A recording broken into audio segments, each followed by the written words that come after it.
A lot of my work goes back actually to this rafting trip. When I was a graduate student, the idea was to bring together a mix of people heavily involved in trying to change policy in the US and elsewhere with scientists and kind of environmental activists. There were journalists and photographers and others on the trip just to talk about where things needed to head.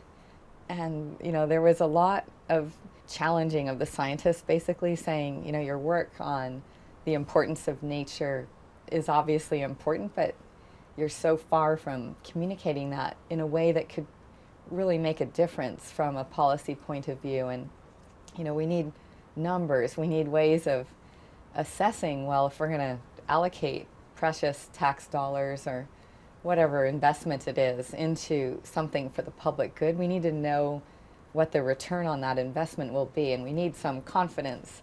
So in a big way, having been on that trip, I'd say really changed my orientation. And from way back then, I started learning more about how to quantify these benefits that we all kind of know that we get from nature at one level or another, but we really know very little kind of about them. You could get pretty specific about how investments in wetlands or forest or other kind of natural capital, our living natural ecosystems, our lands and waters, how those investments could help people. But how could we translate that science into something really practical? A group of us established the Natural Capital Project, and the aim of this project is twofold. It's basically to provide tools that synthesize this science in a way that's really easy to use and useful for policymakers.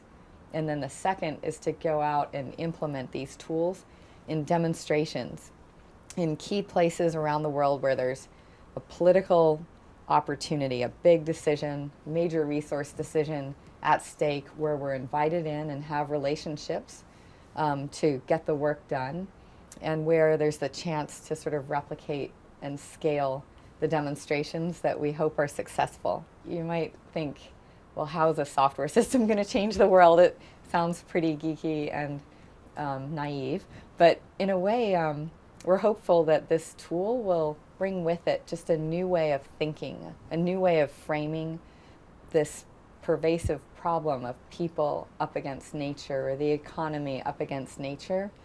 It's absolutely stunning, I think, to realize that until the next asteroid hits the planet, it's people, much more than any other force, that will dictate the future of all known life.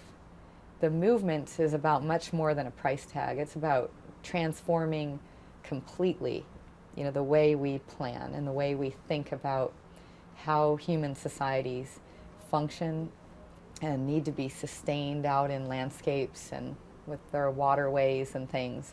But in cases all around the world, it's clear that investing in nature would lead to a big payoff for society. So there's a real willingness now to reach for new kind of win-win options that we hadn't recognized as possible in the past.